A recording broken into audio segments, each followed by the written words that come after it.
Background. So I'm Chinese. I was actually born in China.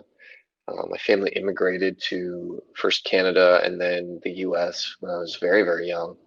And that's where I grew up, moved around, lived in quite a few states, but spent most of my time growing up in Chicago, and then later Long Island.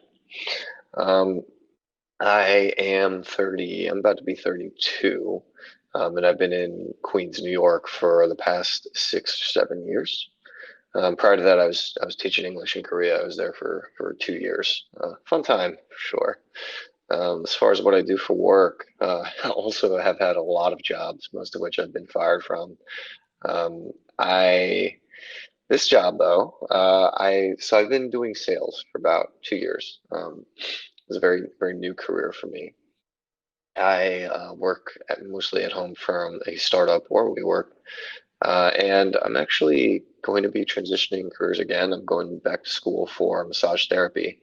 I had gotten a bachelor's in economics at University of Illinois, and yeah, I don't know. I just working in an office is cool. It's nice when you make a lot of money and you have health insurance and 401k.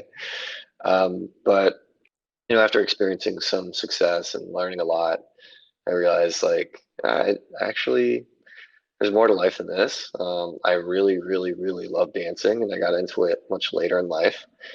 So I spend almost all my free time doing that, and I want to spend even more time doing that. I'm not gonna have this body forever.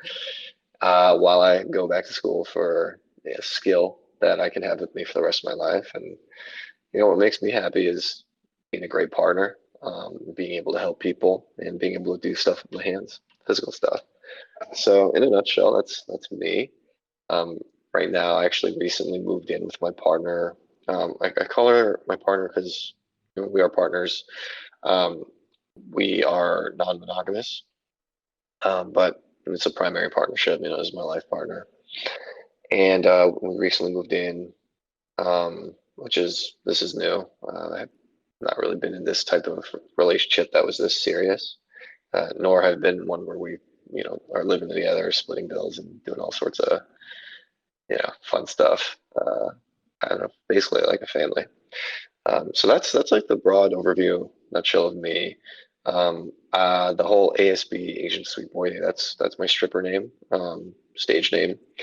This is not something I do for lots of money. It's something I do very occasionally. I just like it. I I trained really hard. I was a pole dancer for years, and which is different than stripping. But I've done some bachelor parties, done some other events, things like that, mostly before COVID. And it's fun. Everybody should try it. Well, I mean, I'm kind of primed to talk about the bachelorette party now. This is one of the last things I mentioned. Okay, so basically, one of my friends, I so we'll call her T. So a few years ago, I was at an orgy in Brooklyn, and as I was leaving, um, saw a tiny girl, a big butt, who was riding some guy while getting fucked in her ass by another guy. So there's a double penetration situation, and I don't know, something about her looked familiar, so I just waved hi to her. I was like, "Hi," and she like said hi back, and then it later dawned on me. I was like, "Oh, wait, we're like Facebook friends." This is back when I even used Facebook, and so I DM'd her on Facebook, and I was like, "Hey, I think I saw you at Hacienda," and we just kept in touch because she does like aerial stuff, pole. I found out she's been a stripper for many years, hoop, things like that. And fast forward, we just kept in touch on social media. Fast forward through a couple of years, and now we're in like lockdown. She just messaged me, and she's like, "Hey, like I know a lot of strippers, but I don't know any straight male strippers, and I'm organizing a bachelorette party for my friend. Would you be open?" And I was so touched. I was like, "Oh, me? Yeah, sure, of course." And she set this whole thing up. And we did like we both danced. And it was my first bachelor party. It was in Long Island. I went out there and I brought like non-dairy whipped cream, like strawberries and things like that. And I was pretty nervous, but it was great. Everybody had a great time, especially the bachelorette. My friend T's 91-year-old grandma was there. She had a great time. Like, we got some fun pictures. No lines were crossed. It was great. It was a good time. We made a lot of money. And it's really sweet of her to do that. Um, we are still friends with her and her partner, and we actually had them over for Thanksgiving recently. But that was really good for me. I think there's a stereotype when it comes to definitely strippers, but dancers in general, that we don't have great self-esteem, or like there's a lot of eating disorders and stuff like that.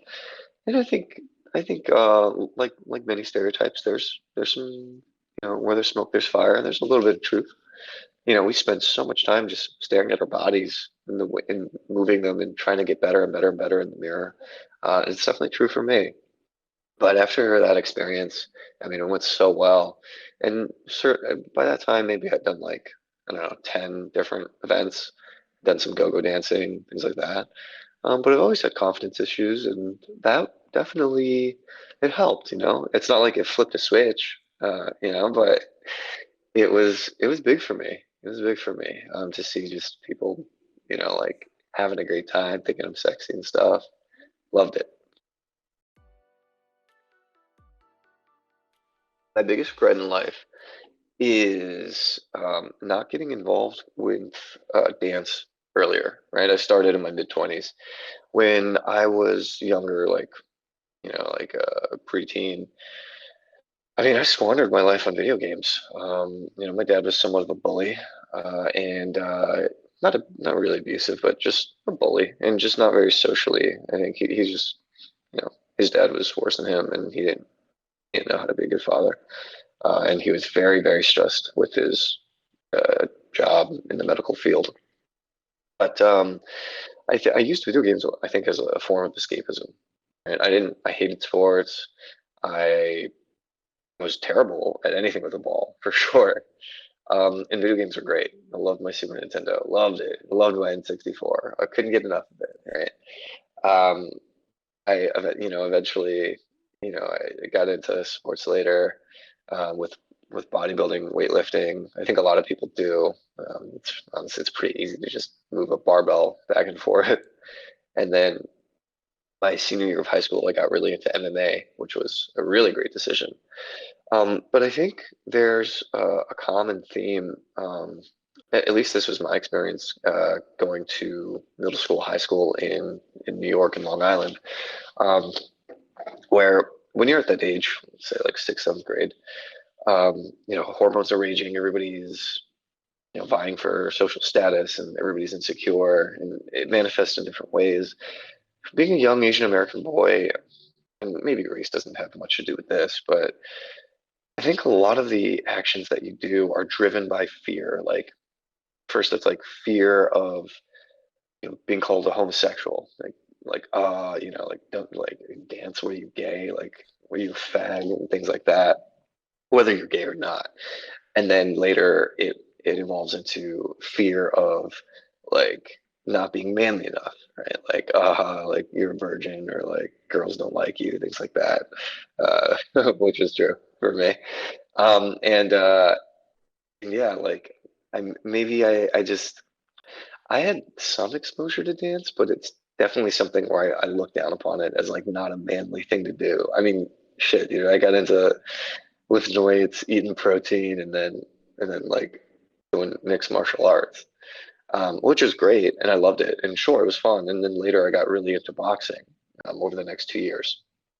But when I was in when I was in college, away, way far away from my family, and I had a chance to kind of develop and figure out the person I wanted to be. And I was in a frat where there's a bunch of losers who just, drank tons of beer and wanted to stay in and play beer drinking games, whatever. And I knew I didn't want to be that. I just had never been a big drinker. I would just try different weird things, go to different music events, try different drugs, take free dance classes, stuff like that. And I really liked it. I mean, I didn't know really, and I didn't realize this until way after college, but it's like, hey, like dance is fun as hell. Great. And it's, like I remember reading so much and talking so much about like this topic of like, how do I talk to girls? What do I say to girls? Like, how do I basically like, how do I get laid? Stuff like that. But then, like, along the way, I realized, like, well, long before you even have the chance to say one sentence to a woman that you want to sleep with or become sexual with, there's so much else that happens, right? Like, or there should be, and typically, she sees you, she might be able to smell you, she might be able to just, like, observe the way you carry yourself, your social status, what you wear. So really like talking and like, that conversation, that's not the beginning. That's not the first thing. Um, Dance is much like, conversation. I mean, it is a language, it is a language. It is, but there's something special about it. It's something that has existed in all cultures for long before language, long before written language. It's in our bones, right? Now there's huge, huge, huge cultural variations, and we don't have to get into the anthropology and all that. But when I started thinking of it that way, I realized like people overemphasize certain forms of communication. They really, I think, dance is very, very underrated. You don't have to be like great at it, but and it doesn't have to be partner dancing. It doesn't have to be, the latest, coolest hip hop trend, but learning how to use and move your body, I think, is very, very useful. Um, I'm less muscular than I was when I was in high school and college, but my body feels great. I can move it. I can use it in all sorts of different ways. Like, yes, I'm a little bit more. I am more flexible, but that's the least of it. That's not really it. Um, it's great, and I mentioned the circumstances of which I met my friend. So like pre-COVID, I used to be quite active in the, I guess you would call it poly scene in New York. So they call them play parties, but really they're just different types of orgies, private events, various different sizes, and there's many different sub-communities with that. Most of the fun I had when I was going a lot, I would go as a single guy, which is rare, right? So there are some events where they do gendered pricing, where men pay much, much, much more than women. Women sometimes are free. Um, or most of the events I went to were not gendered pricing, right? So they just by philosophy was like, no, no, no, like everybody pays the same amount. But as a result, they need to be selective about who they let in, mostly couples. If you are going to go as a single guy, it's going to be very rare, and you better have your shit on, right? Like you better get your shit together, right? Because otherwise, I mean, there are just just to be general, there are way more single guys that would go to or straight men who would go to like a sex event, like a sex party, than there are straight women, right? It's just a matter of biological differences and safety and risk tolerance and things like that. So these parties, the ones that are successful, um, they take female safety very, very, very, very seriously because I think that's a necessary prerequisite to women becoming more sexual, basically. Like you have to feel safe before you can feel horny. Um, anyway, I'm kind of rambling a bit here, but my point is, I would go to these events as a single guy, and I would see generally like It'd be the same 3 or 4 guys that would also go as single men. Not, it's always like there's not that many. Um, and everybody else generally goes as a couple, and once in a while there's some single girls. And then the other 3 or 4 guys that I would see regularly, I mean, these are guys with just like taller than me, they're more muscular than me. They have been in the scene longer, so people know them more. And social status, I think, is very important. And of course, they have way bigger dicks than me, like way bigger. So I always feel like I was like, all right, I got to bring my A game to like compete against these Adonises.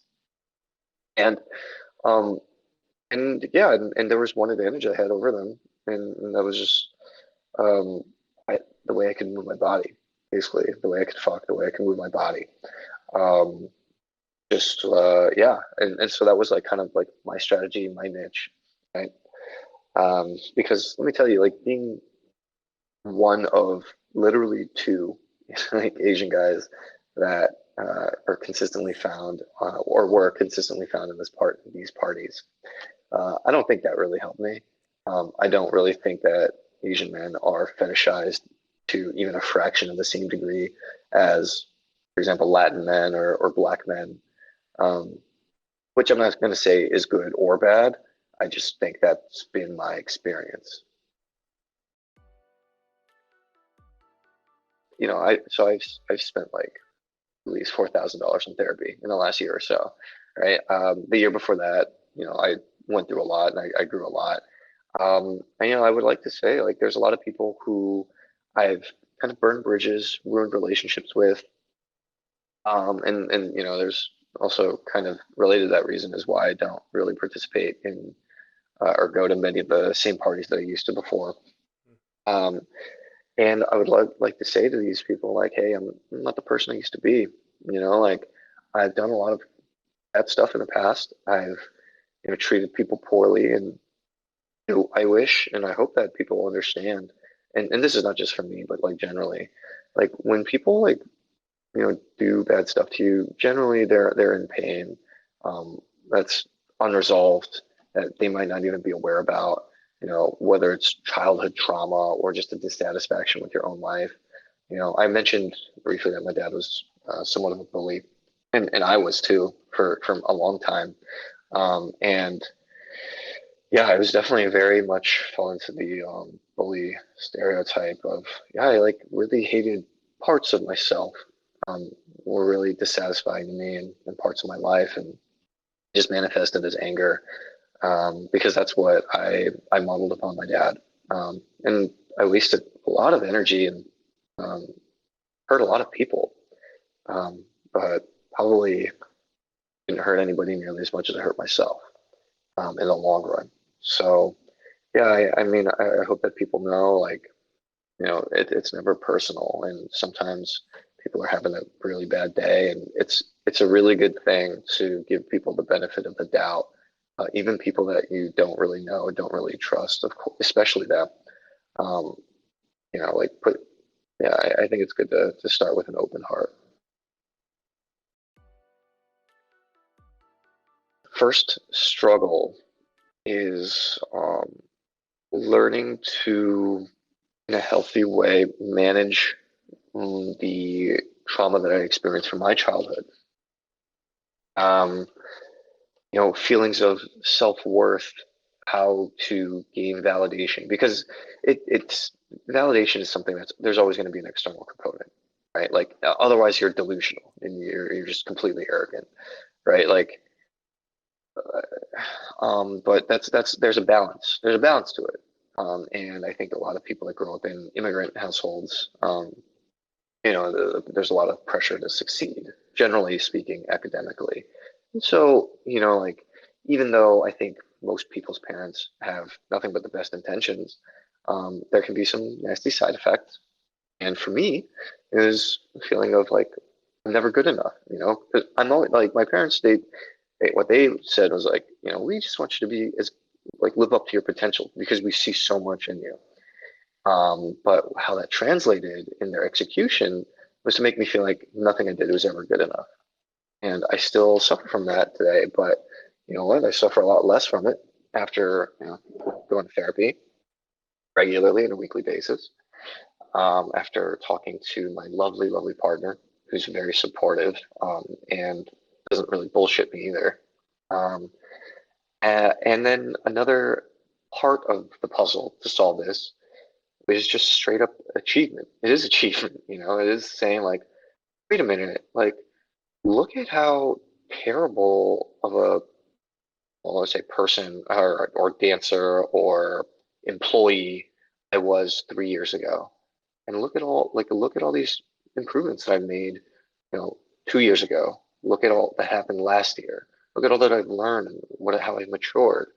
Um, you know, I'd say like, in my 20s, a lot of it was I became like kind of obsessed and obsessive with not just uh, having sex, but also getting really, really good at it.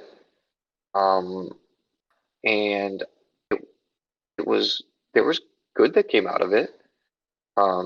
But also, I think there was some pretty nasty side effects too. Like I became a little bit disconnected from my body. I was having sex with a lot of people that I wasn't really attracted to. I was spending a lot of time doing it. That like long after it's stopped, kind of enriching my life. Like making me like happy in any sort of meaningful way. It was more like, let me just do this because I can. And even now, like I have sex for like different reasons, but I certainly have it a lot less. Um, I okay, so I think that answers number one, right? That's a one big struggle. This is a great question. Yeah. Okay, another struggle. Okay, this one's definitely more surface level. I've always had insecurities about my penis size. Um, I I got teased a lot by my friends who are largely Jews, because I grew up in Long Island, right? And I didn't lose my virginity until had just turned like 18 in college. Um, but yeah, it's not only just getting bullied directly, but also like narrative or media narratives, things like that. And you see it all the time when it comes to Asian guys. You know, when I was when was I 10th grade? Yeah, when I was in 10th grade, I became so insecure. I watched so much porn back then. I became so insecure about my penis just generally. I like begged my parents to get circumcised, um, which I did, and that was a huge regret. A huge, huge regret. Um, yeah, a really, really big regret actually. Um, and I would like, yeah, and it was just something that it was like a really big weight on me for a long time. Not just my penis in general for yeah, like over a decade. Um, I mean, it was crazy because yeah, at this point, um, had sex with I don't know how many women, a lot. I don't know, just somewhere between like 90 and like 140 or something like that. Uh, and had sex with like a lot of those women have been with guys, a lot of men, right? Like guys who were hot dudes with big dicks who knew how to fuck, or they were in meaningful relationships with those guys and stuff like that. My own partner included. I mean, she was a huge slut for a long time. I don't know how many people she's fucked, like 80 something maybe. Um, but my point is like I would like I would like typically seek out these types of promiscuous women with promiscuous histories, because my insecurity was like, if I date somebody who is less experienced in the world of sex and their own pleasure, I could never confidently believe like that I like have sexual worth, that I'm virile, that I can really perform, because it's like, hey, what do you know? Like you don't know anything, right? I have to get some like old slut who's like been there, done that. Um, because that's a lot of that is how I get my self-worth and my validation, which it can be somewhat fragile. I wouldn't suggest that to most people. Um, but yeah, I I don't think it's something that I've really super gotten over. And I did this podcast. You're never gonna find out. I don't think it's been released. But with this guy, the only other Asian guy, well, according to him, actually, in the like play party New York scene anyway. And there's this guy. He's quite famous. His name's Kenneth Play, and he flies around the world, like teaching couples how to have better sex, teaching people how to squirt, things like that. I mean, he can make pretty much anybody squirt in like like a minute. But he's got a lot of cool stuff. If you want to learn how to fuck, check out his site. But anyway, he at the time he was hosting a lot of these parties at Hacienda Villa in Bushwick, and I met him, and I was like, "Hey, I heard you on this podcast like 3 years ago, called Guys We Fucked." There was a live podcast, and I was like, I was kind of skeptical, and 3 years later, like I'm here meeting you like at a party, like after having sex with some woman and her husband, like it's interesting. And he was like, I you're the only other Asian guy that I really see. Um, and I was like, kind of surprised, like only one. And he's like, yeah, it's just you and me. I was like, all right, let's get together and let's just have a chat. And so we did. And the one thing about that chat I really remember, because Kenneth is on a completely different level than me, right? Like he's had sex with he's over 1,000 women, so there's literally a degree of magnitude difference. And for him, he's like, yeah, like he's like, I think out of around 1,000 women, maybe there have been like two where my size was an issue. And I was like, what? I was like, oh, and like this dude literally is like a professional, like so yeah, he's better in bed than me for sure, for sure. Um, I thought that was interesting, and then the follow up to that too was like my attitude. I realized at the time was like, yeah, like now that like I have this ridiculous sex life that's like more than most men could ever possibly imagine. Um, my relationship with my penis is like like I'm grateful. I'm like, yeah, like I like it. Maybe I don't like it, but a lot of other people love it, and that's great, and that makes me feel good. And I was like, well, yeah, it could be worse, right? But and then in my mind, I'm like, but like it'd be nice to be a little bit bigger. It'd be nice. Whereas his attitude was like, no, I literally like I don't see my size as like this thing that like like that is like an impediment for me. Like it's just not, it's not like that. And that was like a fundamental difference in our mindset.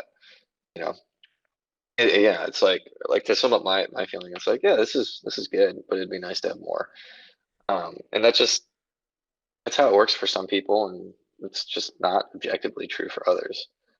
Um, but yeah, um, I think also just like stepping away from watching so much porn. Uh, that's definitely been something. I've never been like I think even since like college, I've always been pretty like anti-porn. Not because there's anything ethically wrong with it. It's like candy. It's like you eat too much of it, it's not good for you. Um, that's what I believe. All right, let's see a third struggle. Hmm. Third struggle, and this one's kind of really fucking stupid. But oh wait, no, here I've got a better one. Oh, there we go. Um, Yeah, so for me, I think I have a lot of buyer's remorse, um, and this is something that is a challenge that presents itself. I think when you have a lot of options, I try to optimize decisions rather than just like satisfice. Just get something that's like good enough. I try to optimize, and what that means is you spend a lot of time comparing, and then once you do make your decision, you look at all the decisions that you had to not make, and you're like, oh, it could have been better, it could have been this, and it's like it's oftentimes like I think a waste of energy. Um, I I'm trying to think more like, my life has led me to where I am today, right? Like, um, and you can't change that, right? You just like focus on things that you can change. I think they have to do with performances. I was really quite proud of myself when I passed an audition to join this very high level salsa team. It was Iroko. This was like great. I was in a really bad place in my life. Like I was really not satisfied with where I was spending my time and my relationship, and honestly with myself. Um, and I auditioned for this team that was like out of my league, and I got in, and I remember just celebrate. I was so happy.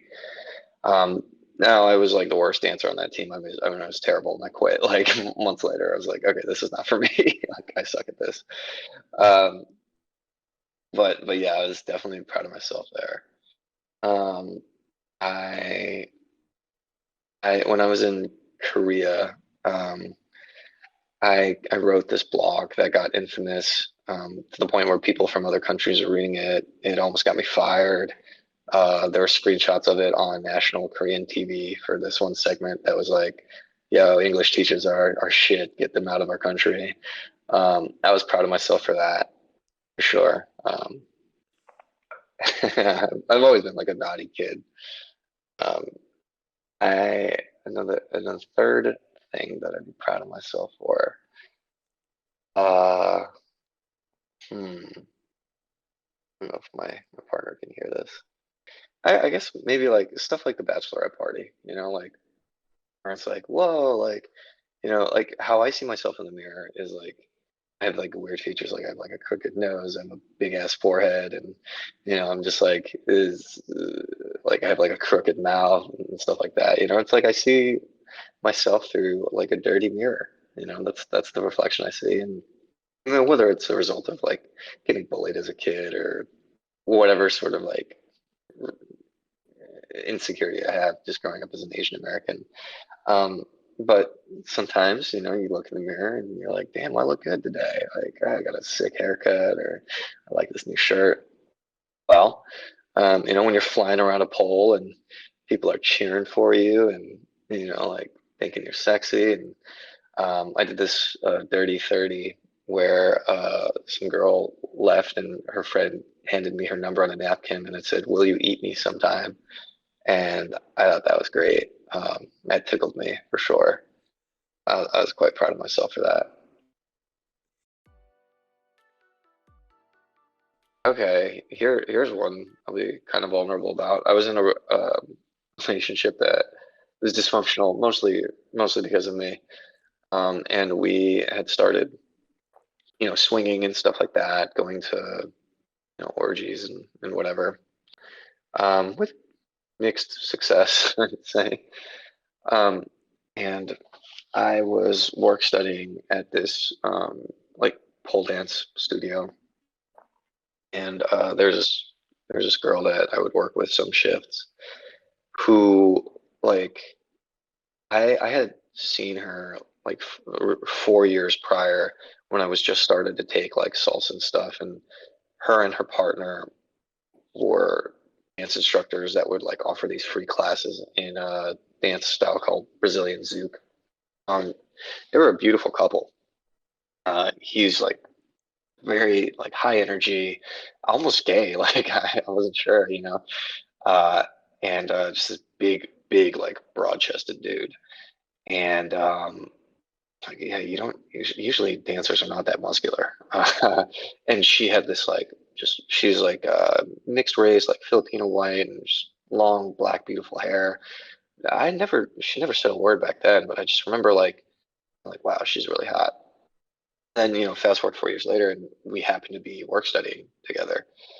Um, and and yeah, and like we got along well, we vibed well and stuff. And one day she like drunk texts me and she's like, "Hey, I'd be down to go down on your girl while you watched Slat or joined." And I was like, "Okay, that's cool." Like, you know, um, and then I we laughed about it, when we worked together again next.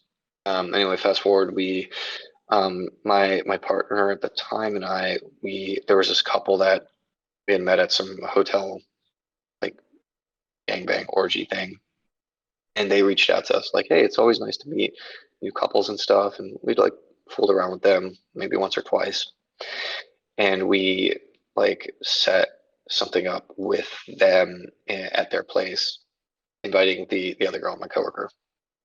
And basically we got like really great Egyptian food from Bedouin tent in Brooklyn, I believe, and it had like a fivesome, and it was super super hot. It was really really great.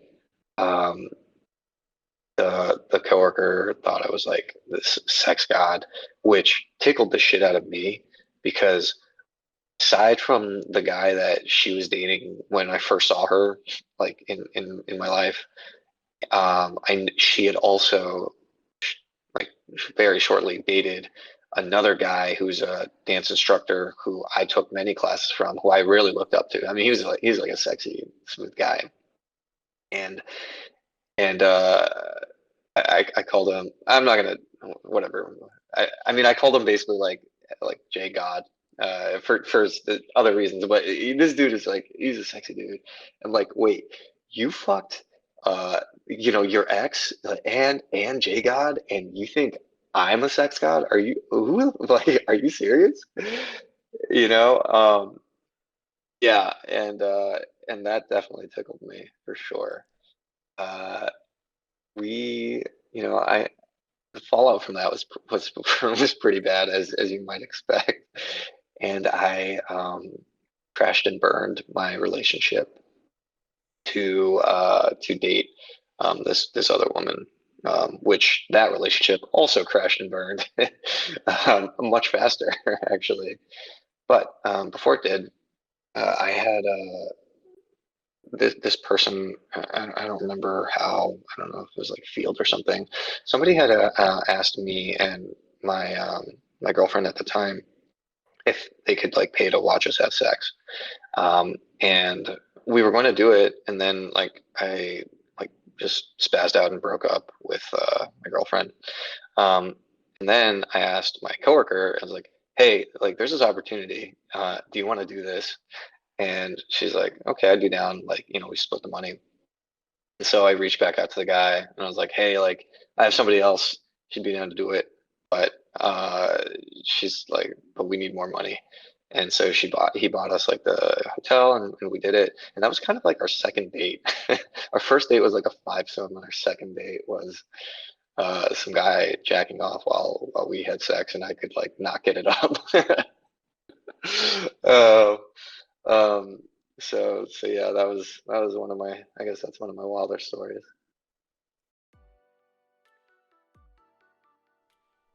Oh, what a heartfelt, wonderful question this is. What my life looks like today. Okay, so again, like another period of transition. That's a big constant in my life. I'm always looking to grow. Um, I I had gotten promoted almost like just like 8, 9, 10 months ago, and I've been pretty successful in this role as a sales boy. We have no family plans. We may foster 5 to 10 years from now, um, but we both make good money. And after doing acid and hiking Big Sur, I was asking myself, like, wait, if we're not going to have kids and we're not even going to have like an extravagant wedding, then why the fuck we don't even need this money? Like, we don't need two people making six figures. Not that's I don't make six figures, but I something along that, right? Hmm. And I'm like, look, if I keep continuing to be successful at this job, all it's going to do is get more stressful. And all it's going to do is take away my time. And there's nothing more important to me than my time, especially now that I'm not. 20 anymore. I'm not like my joints don't work like they used to, and you know, so I've talked it over with her ad nauseum. Um, I'm going to be quitting my job within the next month or two to focus full time on massage therapy school and using the free time I have to dance. I do have savings, so it's not like I'm doing something crazy here. And take on a more domestic role, basically being a house husband, trophy husband, that kind of thing. While my partner is glucose guardian, is what she calls it. It's gender, not gender specific. Um, and yeah, and I'm learning to cook using things like Green Chef, Blue Apron. She's an incredible cook, an incredible baker, and she loves to clean too. She's a jackpot. But yeah, so that's what my life looks like right now. Planning to lose health insurance in a month or two. And I just finished up a year at a really wonderful dance studio called PMT, House of Dance. And I have been exploring others, like, and it doesn't matter, like other big studios in New York, Paradance, soon Alvin Ailey, um, and a couple other ones to learn, like hip hop, house dancing, old wave Vogue, Afro Cuban, all these other dances that I really want to get good at. Um, and so yeah, that's kind of me, like making up for lost time, trying to yeah, make up for lost time. Because I do regret spending so much time playing video games when I was a kid. Um, but I try not to spend too much time thinking about that. So I found your Discord through Reddit. I think in the last few years, every now and then I would like peek into like some Asian masculinity subreddit, and just like to see what's going on. Um, and every time I would, I'd be very disappointed because I see a lot of complaining. I see a lot of well, basically, yeah, complaining and blame, and also like just like the blind leading the blind, like some 20-year-old kid writing some essay about like, hey, yo, why you should do this, like this is how you really work out, or why women, blah blah blah, and this and it's like I mean, I don't know, I went through maybe that phase as well, and certainly there are, I certainly think there are some media forces that are, you know, not doing us any favors. As when I say us, I mean like Asian American men. Um, I do I do agree, and I do think that Asian American men have some unique challenges that Asian American women do not. That we don't garner a lot of sympathy from others for as well, because we are, straight men, um, and perhaps these issues are not talked about very widely. But I think there's a balance, and I think that if you focus too much on that, um, and you kind of get a little bit distracted. Um, I I think it's I think it's maybe, I don't know, like so in my perspective, like my race has never been a big part of my identity.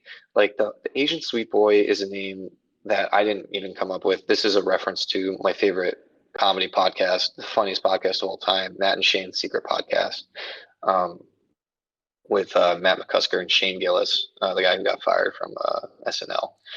Um, I think it's good to just like take a step back from all media, not just social media, literally all media.